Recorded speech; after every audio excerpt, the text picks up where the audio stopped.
Assigning owners and followers to opportunities is a part of sales and account management, helping to keep your team accountable.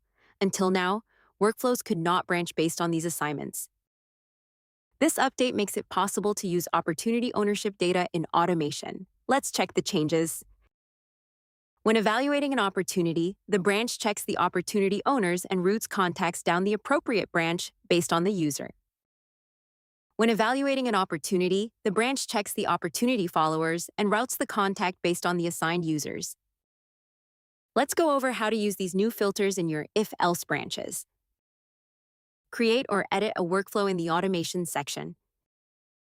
Add or edit an if-else action in your workflow.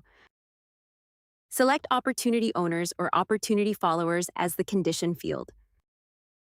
Configure your condition by selecting an operator and a value, then save the workflow.